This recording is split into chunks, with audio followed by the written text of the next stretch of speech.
are late. The rain came first, soft against the roof, heavy in the trees.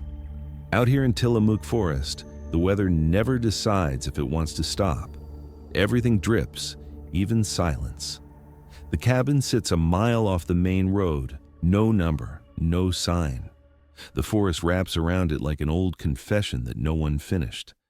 I built it myself years ago after I decided not to believe in anything that needed a church.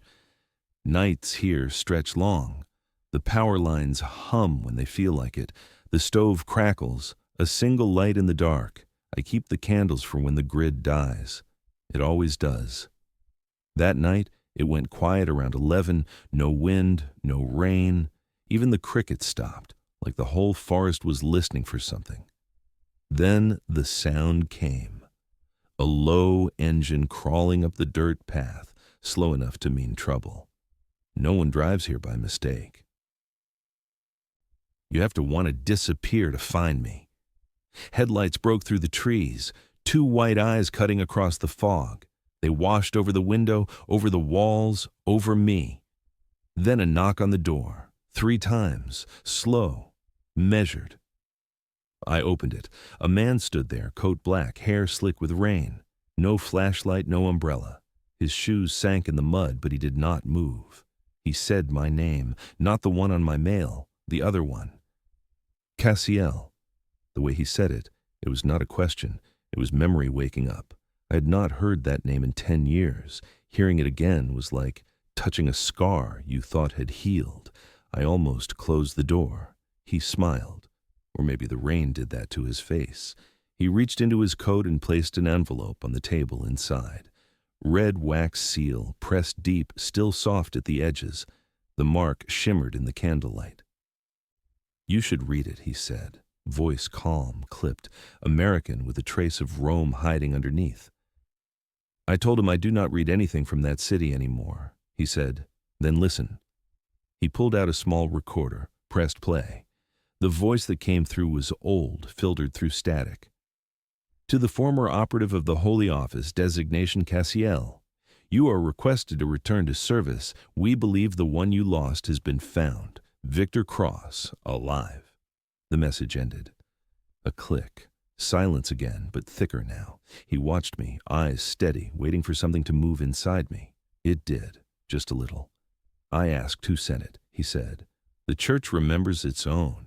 Then he looked around the cabin like he was counting my sins. I poured 2 glasses. He refused his. The rain hit harder now, like it wanted in. He said there was a flight waiting in the morning. No ticket, no ID. Your name never left the books, he said. I told him I do not take orders anymore. He said, this is not an order. It is a return. He opened the envelope, slid something across the table. A small silver coin, edges sharp, script etched along the rim. It read, do not speak the words of the old ones. The candle flickered. The room tilted. For a second, the air tasted like iron. He buttoned his coat, slow and deliberate. The church forgives you, Cassiel. You will have your son back when this is done. I didn't answer. He left without waiting for one. By the time I stepped to the window, the headlights were gone. No sound, no tracks on the wet road, only rain and the faint smell of candle smoke. The envelope sat on the table, bleeding wax into the grain. The name Victor burned behind my eyes like a word too holy to say out loud. I reached for the coin. Cold metal. Heavy. The letters caught the light, twisting like they wanted to move. I poured another drink. It tasted wrong, too awake. Outside, thunder rolled once, far and low. I thought about Rome, the catacombs, the marble halls, the faces of men who prayed by day and killed by night. I had been one of them, an angel with a silencer, a ghost that wore a cross. All of it was supposed to stay buried, but sins have a way of finding the door. The candle shrank to half. Wax pooled like blood around the base. Something moved in the reflection on the window. I turned fast, gun half raised. Nothing there, only the rain in my breath. The envelope caught the last bit of light before the flame died. Red, white, black. all the colors that ever followed me. The forest sighed outside, long and low. Somewhere in the dark, an owl cried like it was praying for me. I did not pray back. The knock still echoed in my head, and I knew peace just ended. I left before dawn, rain still falling, sky bruised blue, road slick as glass. Tillamook faded behind me like a secret no one wanted. The forest thinned out, replaced by cold air that smelled like salt and diesel. By the time I reached Portland, I stopped counting the turns. They told me the ticket was waiting. It was. No name, just a seat number and a note. You still serve. The plane lifted through cloud. I watched Oregon vanish under white. Across the aisle, a nun slept with her hands folded too tight. Her lips moved without sound. Maybe she was praying for both of us. I did not sleep. The engines sang their hollow hymn all night. When I closed my eyes, I saw the coin again, letters shifting like worms under skin. Rome looked smaller than I remembered. Same marble, same smoke, same smell of rain and incense. They sent a car, black, windows dark.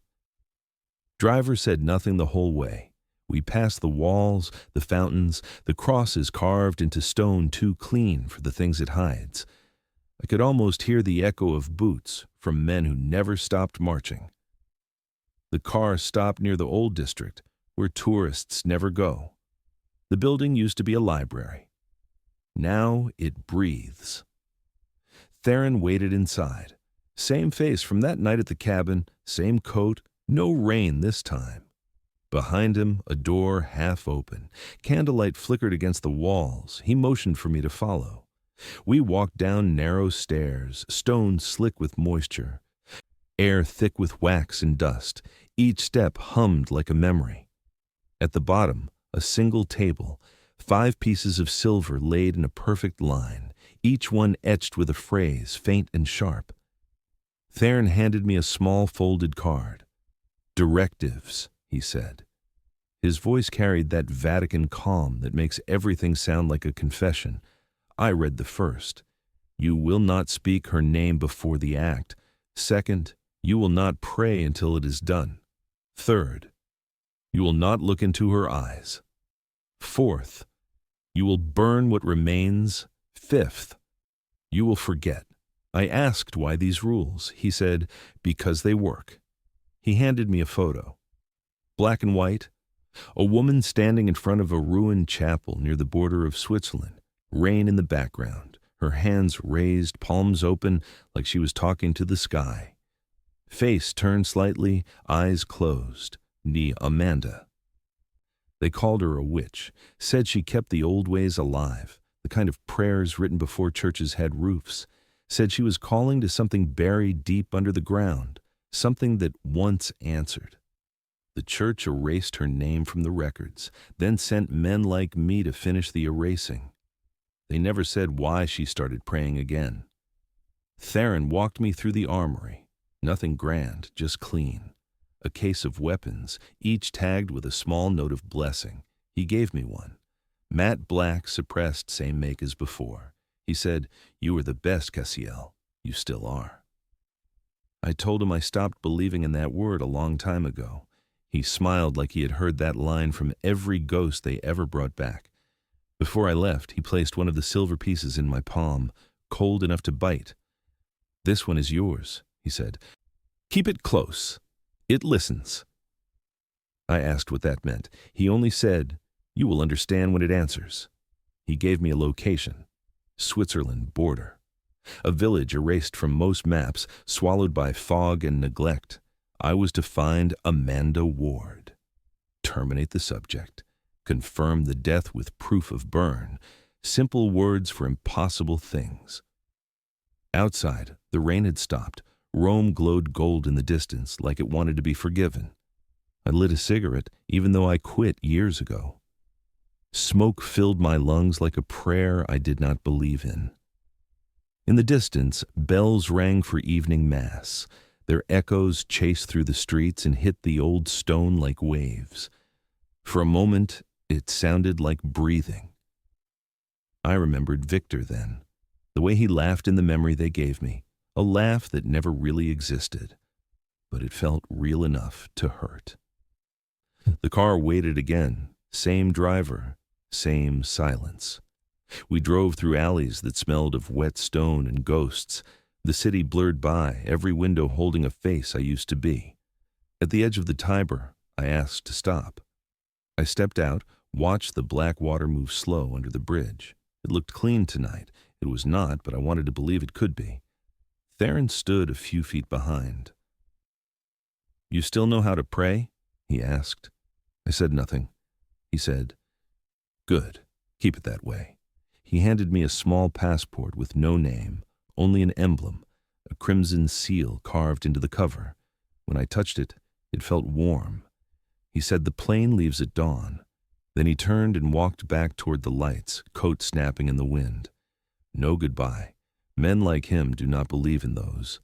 I stayed a while by the river. The air smelled of stone and iron. I dropped the coin into my pocket. It pulsed once, or maybe that was just my hand shaking. When the bells stopped, I realized the sound had never really been bells, just something deeper pretending to be holy. I looked at the water again and saw my reflection split in two. The man I was, and the one they wanted back. Neither looked real.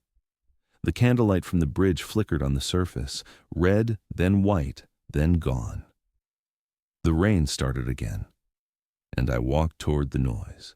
It took 2 days and 1 sleepless night to reach the border. The mountains came slow. Gray peaks behind low clouds, like something sleeping with one eye open. The road narrowed to a single strip of broken stone running along the cliffs. I drove an old Jeep they gave me. The engine coughed, the heater dead, the radio locked on a channel that only played static. Switzerland was colder than I remembered, colder in a way that bit through thought. Villages passed by like ghosts, no people, no dogs, only curtains that moved on their own. The map said the place was called Arvin. No one had written that name in decades. Even the border guard looked confused when he stamped the papers. He said the town was gone. He said the church there burned long ago. He said nothing else. By the time I reached the valley, night had already started. Fog rolled from the river, heavy and slow, coating everything in pale white. The jeeps died near the edge of the forest. I walked the rest of the way. The path twisted between trees that bent toward the center, as if they wanted to hide what waited ahead. I saw the roof of the chapel first, half collapsed, cross missing. Then the door, still standing, painted red with something darker underneath. Inside, candles burned on every surface, hundreds, maybe more, each one trembling like it was afraid of what it was lighting. The air smelled of salt and ash. I thought I was alone until I heard her voice, soft, near the altar. She was kneeling, long coat, dark hair tied back, hands resting on her knees. Amanda Ward. The witch, the one they said was calling to the ground. She turned before I made a sound, eyes gray as smoke, calm as if she had been waiting. "You are late," she said, no accent, no fear. I raised the gun, silencer black in the candlelight. She looked at it, not at me. "You will not need that," she said. I told her she was wrong. She smiled a little. "They told you I summoned demons, that I speak with dead things. It is what they tell all their killers." I said nothing. The trigger felt warm. She stood slowly, movements smooth, quiet, almost reverent. "I know who you are," she said, "the blade that once spoke in God's name." The words hit somewhere deep, a place I thought I buried. She stepped closer. Her shadow brushed against mine. "You are still wearing a silent," she said. I told her to stop talking.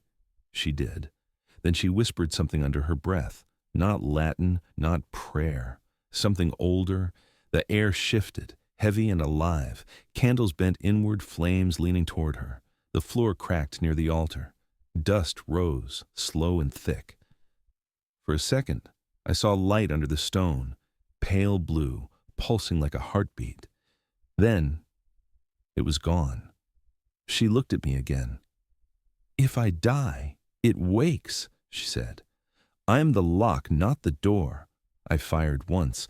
The sound was small, a whisper in a room full of bigger ones. She fell back. No scream, no fight, just silence. Candles went out one by one, like they were following her. I stood there, longer than I should have. Smoke curled from the gun.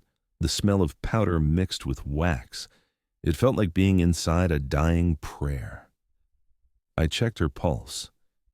Nothing. Her eyes still open, staring at the cracked ceiling. Rain started leaking through the holes above, dripping onto her face. I reached for the silver piece in my pocket. Cold, unmoving. I set it beside her hand. The rule said, burn what remains. I stacked the broken benches, poured oil, lit a match. Flames crawled slow at first, then rose in long ribbons. They did not roar. They sighed. When I stepped outside, the fog glowed orange. I watched until the roof gave in. The sound it made was soft, like breath leaving. The silver coin still sat on the ground where I left it. Light from the fire made the letters flicker. For a second I thought they changed. Then they went still again. I turned toward the road. The valley below was quiet, but something about the silence felt wrong. It was too neat, too expectant. I started walking. The rain came back heavy now. It washed the soot from my hands, but not the smell. Behind me, the fire sank into the fog until only the glow remained, like a wound trying to close. Halfway down the path, I heard a sound from the forest, not wind, a low hum, almost a voice deep in the trees. I stopped, waited. It faded, or I told myself it did. The Jeep waited where I left it, still dead, hood slick with rain. I climbed in, sat for a while, engine off, eyes on the fog. I could still see the faint light from the chapel flickering behind the trees. I counted the seconds between each pulse. They did not stop, not even when the fire should have died. The road back was empty. Fog still followed me like it forgot how to stop. By the time I crossed into Italy, I could not tell if it was morning or another kind of night. They told me to report to Rome first thing. I did not. I stopped near the outskirts at a small motel built from stone and silence. The clerk did not look up when I asked for a room. No questions, no eye contact, just a key and a stare that said he already knew what I was running from. I washed the smoke off my hands. It did not leave. I slept with the light on. When I woke, the power was out again. By noon, I was standing in front of the Vatican gate. Same guards, same faces. The world changes slower here. They checked no papers, just nodded. Inside, everything smelled like candles trying to hide the scent of metal. Theron met me in the courtyard. He looked pleased. "You did what had to be done," he said. I asked if that was a confession or congratulations. He did not answer. He led me through a hall lined with mirrors, each one too clean to be honest. We stopped in a small room, bare walls, wooden cross, desk in the center. On it, another envelope. The same red wax seal, unbroken. My hands hesitated before touching it. "Proof of completion," he said. I told him I didn't bring anything back. He smiled. "You already did." Something in his tone made the air colder. I asked about Victor, where he was, when I could see him. Theron looked toward the door behind me. I turned. Corwin stood there. Old partner. Same calm eyes. Gun already drawn. For a second, none of us spoke. Only the tick of a clock somewhere out of sight. I said his name once. He said mine like it was the last word on a list. Then the shot came. Fast, bright, final. Pain tore through my shoulder first, then chest. The floor came up quick. I saw the ceiling cross split in two as I hit. Theron's face leaned over me, blurred by the smoke. He said something about mercy. I did not catch it. The second shot never came. Instead, I heard the scrape of shoes and the sound of a door closing slow. They left me there. bleeding on the marble like I was just another sin to mop up later. I tried to move, could not. Every breath felt like glass. I watched the light through the stained window shift from gold to gray.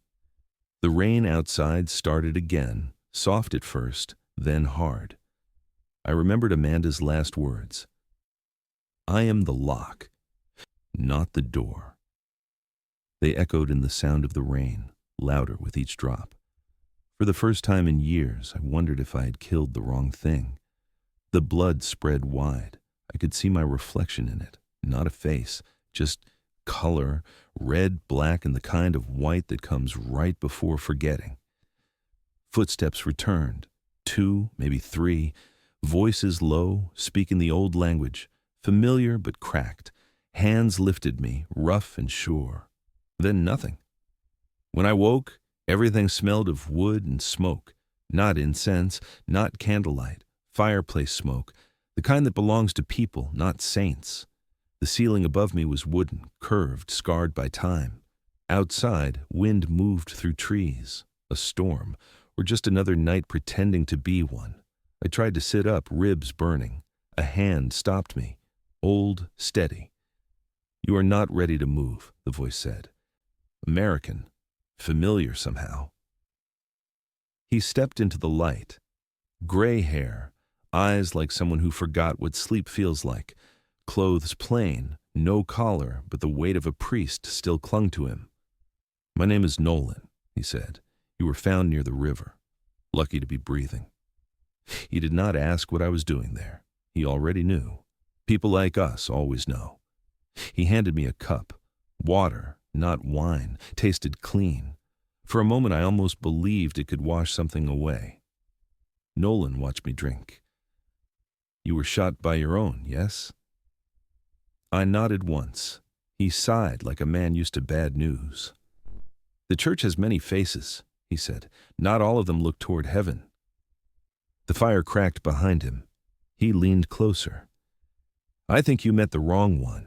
Outside, thunder rolled slow across the hills. The sound felt heavy enough to move the walls. I asked where we were, he said. A small chapel in the northern hills near Viterbo. Forgotten. Safe for now. Safe. That word does not mean much to men like me. Still, I believed him for a moment. Or maybe I just wanted to. I looked at my bandaged shoulder. The cloth was clean, tied by steady hands. He must have done it himself. Old priests never stop saving what is dying, even when it does not ask to be saved. I asked how he found me. He said he did not. She did. The room tilted a little. She, I said. Nolan nodded. The woman with the ash-colored eyes. She dragged you from the river before sunrise. She said you would wake soon. She was dead. I watched the fire take her. But maybe death had learned new shapes. The fire burned lower. The shadows stretched long across the floor. I stared at them until they stopped moving. Outside, the rain started again. Inside, only the clock. Each tick a reminder that I was still alive when I should not be. Nolan stood, adjusted the logs in the fire, then turned toward the small cross on the wall. He whispered something too soft to catch. It did not sound like Latin. It sounded like forgiveness that forgot how to begin. I lay back, eyes open, waiting for the world to steady. Rain again. Soft, steady, washing the night into corners. The fire still breathed, small and blue. The smell of smoke clung to everything. I woke slow. The room turned with me. My shoulder pulsed hot under the bandage, the blanket heavy as stone. I could not tell if the warmth I felt was fever or forgiveness. Nolan sat near the fire, eyes closed, hands folded, whispering without words. He looked more like someone remembering how to pray than someone still doing it. Light leaked through the window, fog pressed against the glass like skin. Outside, the forest exhaled, white and endless. No birds, no wind, just rain trying to speak. I tried to sit. Pain argued back. Nolan opened one eye, saw I was awake, and poured water into a cup. He left it on the table without looking. His hands shook, faint like the tremor of someone who knows too much. The cup steamed. It smelled of metal. I drank anyway. It burned all the way down. My mind drifted back to the river. Water, dark, a hand pulling me out, gray eyes, Amanda. The name lived at the edge of every breath. Alive or not, she had followed me here. The fire popped once, sharp. Ash fell like black snow. Something moved inside the smoke, just a shape, gone too quick to trust. Nolan stood, went to the door, opened it a little. Cold air crawled in. He stared into the fog like it was a mirror. When he shut the door, he whispered one word I almost missed. Listening. He crossed himself once and sat again. I watched him instead of asking. Some truths die faster when spoken. The light from the fire drew lines across the floor. Between them, a circle burned faint into the wood. Not carved, branded, old. The same pattern I had seen on the silver. I knelt, touched the edge of it. It pulsed, once, soft, alive. Nolan said nothing. He did not need to. Whatever this place was, it had already chosen its purpose. The rain eased. The air grew still. Too still. The kind of quiet that means something is about to breathe again. I heard it then. A faint scrape above the roof. Light, careful, like claws testing the wood. Nolan froze. We looked up together. The sound moved slow, crossed the ceiling, stopped right above us. My hand found the gun under the blanket. The metal felt colder than before. We waited. The fire hissed, then dimmed. The sound came again, closer. A drag, long and steady, then a whisper through the boards. Not words at first, just rhythm, then a voice, familiar, soft. Cassiel. It came from the roof, from inside the walls, from everywhere. Nolan's lips moved, no sound leaving. The firelight caught his face, fear and faith tied in the same breath. The roof went still. The voice stopped. Only rain again, thin and distant. Then something slid down the outside wall, slow, heavy, like water turning to flesh. The candle by the window went out. Fog pressed harder against the glass. For a second, I saw a handprint there. 5 long fingers, pale, trembling. Then it melted back into water. I could not breathe. The coin in my pocket burned cold. The pattern on the floor brightened, faint glow crawling along the lines. Nolan whispered fast now, words swallowed by the storm. The air tightened. Every sound folded into silence. My vision tunneled. The last thing I saw was that circle on the floor pulsing once, then dying out. Everything after was black. I dreamed of footsteps above me. When I woke, the quiet was wrong. I woke to quiet. Thick, wrong, heavy quiet. No rain, no wind, only the slow tick of wood cooling after fire. The air smelled of iron and ash. Smoke crawled up the walls in thin lines, searching for a way out. Nolan was gone. His chair still rocked once, then stopped. The window glowed faint with morning. A handprint lingered on the glass, almost gone, but not erased. 5 long marks. I remembered the voice that came before it. The wound in my shoulder pulsed, slow and steady. Something inside it still moved. The coin in my pocket was warm, almost breathing. Outside, fog clung to the ground, rolling low, hiding the trees. No birds, no insects. The forest was holding its breath again. Nolan's footprints circled the chapel, then vanished near the edge of the wood. Something darker stained the dirt near the steps. Not blood, not quite water. It shimmered under the weak sun like oil. When I touched it, the soil trembled. Once, deep, quiet. Enough to say the thing below was still awake. Inside, the air had changed. Salt replaced smoke. The book he left lay open on the floor, pages torn and half burned, a single line carved deep enough to bleed through every sheet. To keep the ground closed, one must bleed willingly. The words pulsed faintly in the light, like a warning written by a dying hand. I closed the book. The door groaned behind me. Nolan stood there, soaked, gray, breathing hard. Water ran from his sleeves and dripped onto the wood. His eyes found mine and held them, tired, but clear. "You heard them," he said, barely above a whisper, the kind that tries not to wake what is listening. He carried a small box bound with rope. When he set it down, the air around it tightened. The lid opened by itself, and the sigil inside flickered weak blue under the candlelight. It looked alive. He spoke again, lower this time, voice cracked from too many nights awake. "They call it the archive, where the church keeps what God refused to write." He did not look at me when he said it. He just watched the symbol as if waiting for it to move. The sound of rain would have helped, but the world stayed dry. His hands trembled once before he continued, slower now, each word dragging against the air. "Cassian wants it open again." The name hit like metal against bone.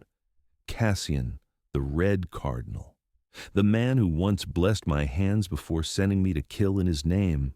Nolan rubbed his wrist, skin scarred where a rosary might have burned. "They will need a vessel," he said, and for a moment the voice that came out of him was not his own. One marked, one already touched by death. The meaning crawled through me before thought could follow.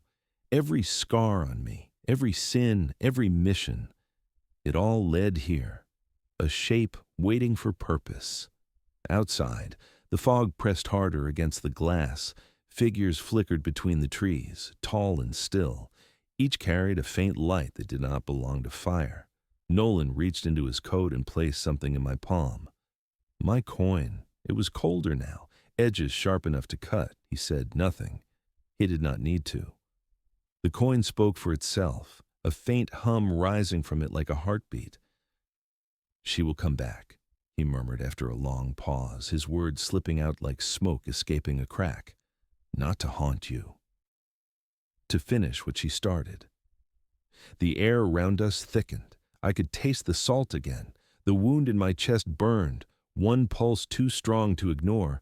Something beneath the floor answered. Wind pressed against the door once, then stopped. A whisper came through the cracks, low, ancient, carrying no sound, only intent.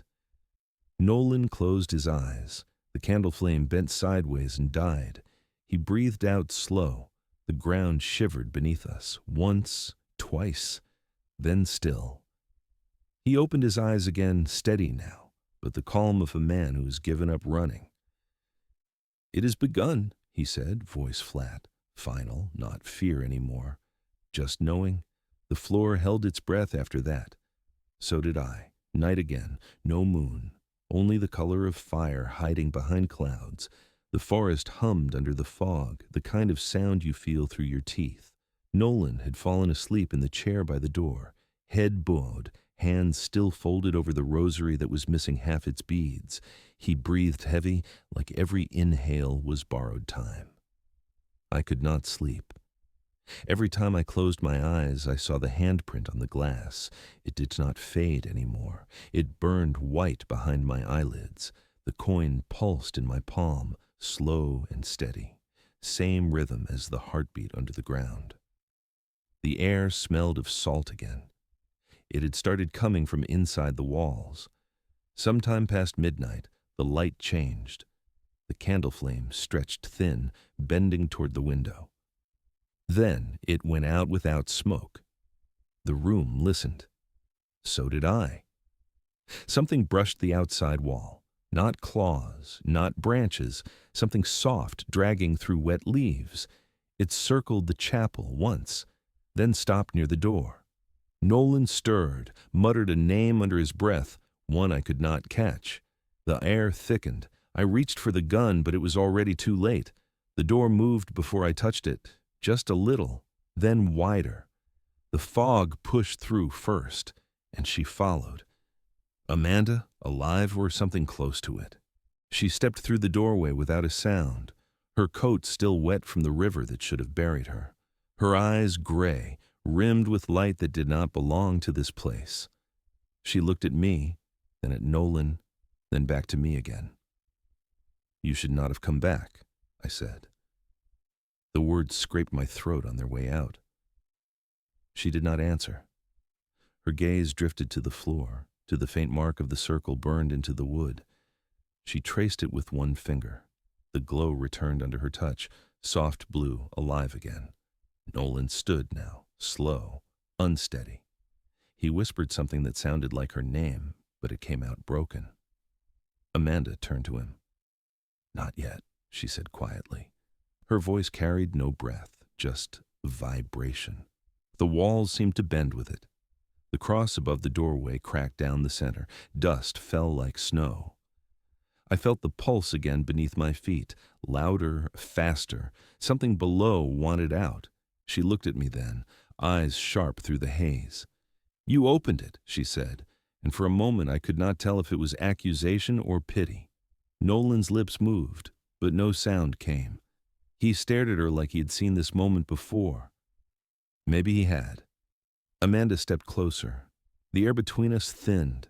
The candle near her flared back to life, white flame twisting tall. Her voice softened, barely there. "They marked you long before this." She reached out her hand. I didn't move. Her fingers brushed the edge of the bandage on my shoulder. The pain stopped, then came back sharper, deeper, like something being pulled from under the skin. She pulled her hand away. A line of red light ran across her palm, my blood burning instead of dripping. She stared at it like it belonged to someone else. "They used you," she said at last. The words landed heavy, quiet. "Every prayer, every mission, every death. You were a key they could bleed, again and again." I wanted to speak, but my voice was gone. Only the sound of the coin humming filled the room. She turned to Nolan. "You kept him alive," she said, softer now, almost kind. "It will cost you." Nolan did not argue. He lowered his head, whispering something that might have been a psalm, might have been surrender. Amanda stepped back toward the door. The fog followed her like it was waiting for permission.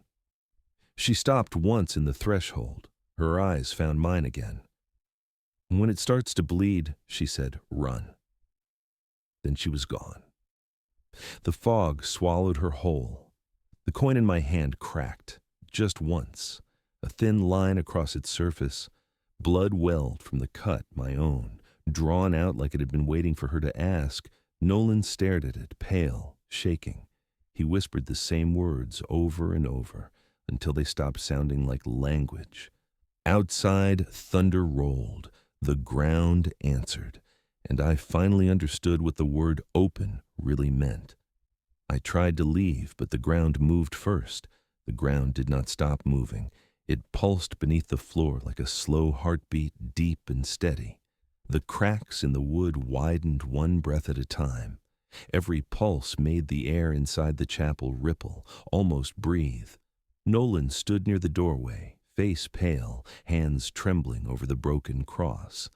The rosary slipped through his fingers bead by bead, hitting the floor like quiet rain. He did not look at me. He was listening again, always listening. Outside, thunder rolled over the hills. The trees bent toward the sound. Every root underfoot twisted with it. Something big was waking. I pressed a hand against the wall. It felt warm, alive, like the inside of something that used to be holy. A smell rose from the cracks. Earth, blood, metal. It filled my lungs until I could taste it. Nolan whispered without turning, "They are beneath us now." The words came thin, like a thread about to snap. He clutched the wooden cross tight enough to draw blood. I did not answer. The coin in my pocket had gone cold again, heavy as stone. When I touched it, it pulsed once and went still, like it was waiting for permission. We left the chapel at dusk. The fog parted to let us through. The air hummed louder out there, low and constant, the same pitch as my heartbeat. Amanda's words followed me. "When it starts to bleed, run." The path twisted downhill between dead trees and old stone. Somewhere below, the Vatican's tunnel still ran under these hills, built centuries before anyone remembered why. That was where Cassian would finish what he started. That was where the ground would open. We reached the mouth of an old passage half hidden by moss. A rusted gate leaned open. The smell pouring from it was older than rot. I went first. The air turned thick the moment we stepped inside. Walls slick with moisture, carved with names I could not read. Every few steps a candle burned without flame, light that came from nothing. The deeper we went, the louder the hum grew, until it pressed against bone. Nolan stopped once, breathing hard. His lips moved like he was counting something. When I looked closer, I saw numbers scratched into the stone. 5 sets, same pattern as the silver. He traced one with his thumb, whispering what sounded like a prayer. Then he stepped back. "I have been here before," he said, voice dry, almost broken. "I just never knew where here was." We moved on. The tunnel split ahead, one path down, one deeper. The hum came stronger from below. I followed it. The ceiling dripped slow water that tasted like iron. The floor turned from dirt to marble, cracked and stained. And then I saw them. Dozens of candles floating mid-air, flames still, unmoving. Each flame hovered above a body nailed upright to the wall. Men, priests, their eyes gone, mouths sewn with wire, their robes marked with crimson circles, their chests rose and fell as if they still breathed. Nolan fell to his knees. He did not cry. He just stared, mouth open, breath caught halfway to prayer. In the center of the room stood a stone altar carved into the floor. The sigil from the box was burned into it, glowing faint red. Blood trickled from the edges, feeding lines that ran beneath the bodies, connecting them all. Each pulse of light matched the rhythm of the ground. Nolan whispered, rough and scared, "Cassian did this." It sounded more like confession than blame. I stepped closer. The closer I got, the slower my heart felt. The sound of it started syncing with the hum below. It wanted a match. From somewhere ahead came a voice, low, echoing, layered like it belonged to more than one mouth. It said my name once, not Amanda. Cassian. He stepped into the light. His robes were soaked dark, face calm, eyes bright like polished metal. He smiled, small and sure, as if he had been waiting years for this moment. "You brought it back," he said, voice soft but echoing in every wall. The mark. The blood. The key. I raised the gun. He didn't move. He only lifted one hand and drew a line in the air. The floor responded, red light flaring through the cracks, flooding upward. The bodies on the wall began to move again, heads jerking toward the sound. Nolan shouted something I could not hear. Cassian's eyes locked on me. "Faith built this cage," he said, "and faith will break it." Light burned through the dark until nothing had edges. When it faded, I was on my knees. The air tasted of metal and smoke. The hum had stopped. Silence pressed down, heavy as stone. Cassian stood where the altar had been. The blood from the floor crawled up his robes like veins waking. His hands glowed faint red. The skin cracked with light. He looked calm, almost holy. Nolan lay near the wall, breathing shallow. The rosary had melted into his palm, beads fused with skin. He was whispering something, maybe a name, maybe a prayer that forgot what it was. Cassian turned to me. "You carried the key," he said, not loud, but each word landed like it had weight. "Every cut you made, every life you took, it was all to open this." I tried to stand. The ground tilted. The gun felt wrong in my hand, heavier than before. The trigger stuck. The metal burned against my palm. The candles above began to drop one by one, flames falling slow through the air like dying stars. They hit the floor without sound. Each one left a mark that smoked but did not fade. Cassian lifted his arms. His voice dropped to a murmur, deep and layered, echoing against the stone. The walls answered with the same sound. The dead priests on the walls started to move again, wire pulling their mouths into the shape of words. The chant filled the air, too deep for breath, too thick for mercy. Nolan forced himself upright. Blood ran down his wrist, dripping onto the glowing floor. He looked at me once, eyes hollow but alive. "Stop him," he said, barely sound, more breath than speech. He spoke of merging flesh and faith, building a god that could bleed. Cassian raised one hand. The blood under us began to move faster, circling his feet, climbing toward the altar that wasn't there anymore. He smiled when he saw the fear on my face. "This is not evil," he said softly. "This is evolution." I aimed.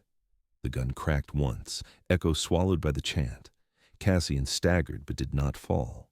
The wound glowed white and closed before my eyes. He laughed quietly, almost kind. "I forgive you," he said. The ground split behind him, not wide, just enough for light to breathe through. It was not fire, it was something colder, white that hurt to look at. It made the air vibrate, made my heartbeat lose its rhythm. Nolan cried out something that broke halfway through. He threw the cross from his neck into the crack. The light swallowed it whole.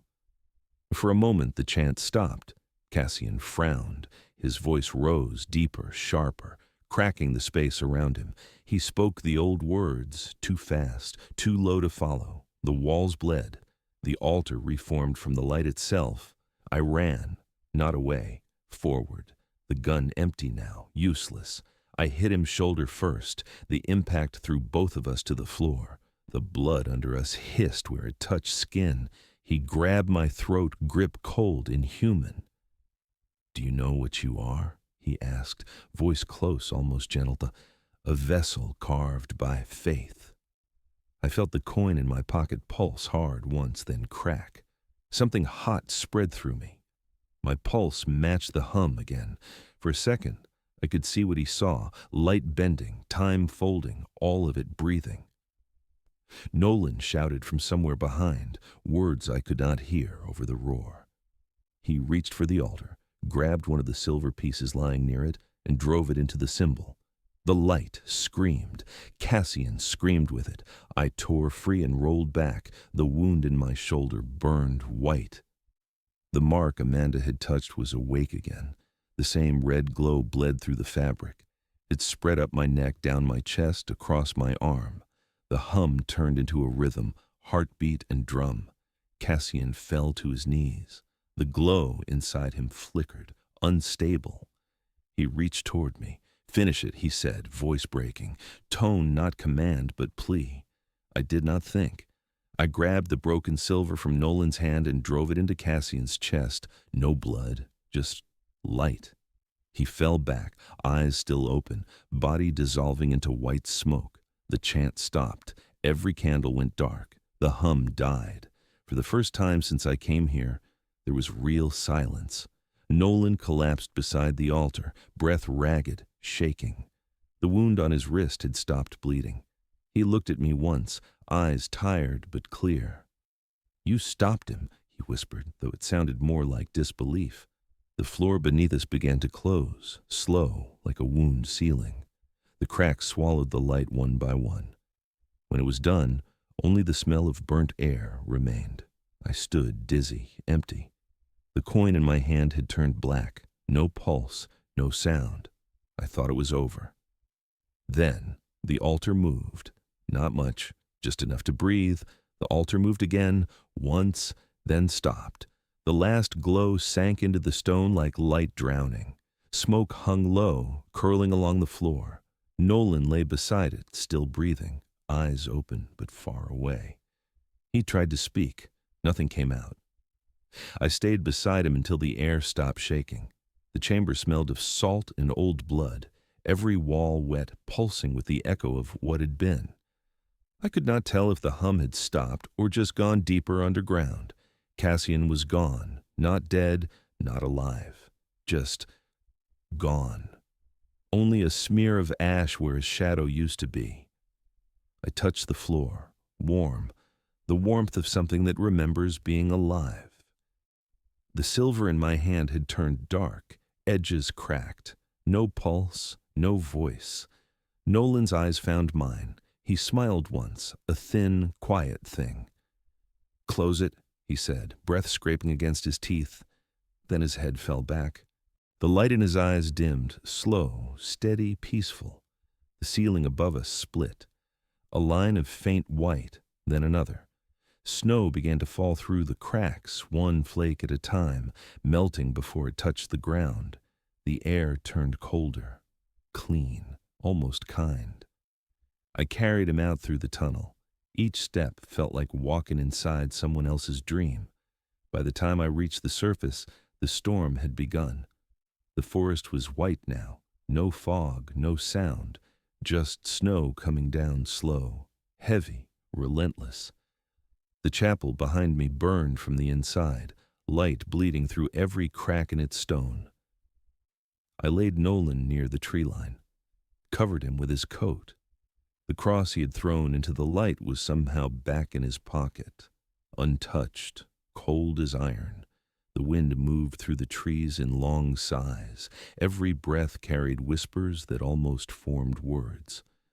I did not listen. I started walking. The path back was gone. The forest had changed shape again. The air thickened, snow heavier, falling faster. Each step sank deeper. Somewhere ahead, a single bell rang once. No church left to hold it. I walked toward the sound. Branches bent low, brushing against my face, wet and cold. The taste of ash still in my mouth. The snow on my coat turned pink where the blood had not dried. When I reached the clearing, I stopped. The Jeep was still there, half buried, windshield cracked. Someone had wiped the snow off the driver's seat. A handprint, 5 fingers, long, delicate. The coin in my pocket twitched. I pulled it out. The black shell cracked in half, hollow inside. From it, a small drop of blood slid down my palm. Bright and alive, it did not freeze. It fell to the snow and kept its color. The sound came again. A bell, low and distant, mixed with a whisper I knew too well. Amanda's voice, close but not near, like wind remembering a name. I turned. Fog moved through the trees, slow, alive again. In it, a figure walked toward me. Not fast, not human. Each step left no mark in the snow. I did not raise the gun. I just waited. The figure stopped a few feet away, the face hidden by light that was not from the sun. It spoke, the voice soft, careful, almost kind. Cassiel. The name hit like a pulse. I stepped back. The snow behind me glowed red for a moment, then faded. When I blinked, the figure was gone.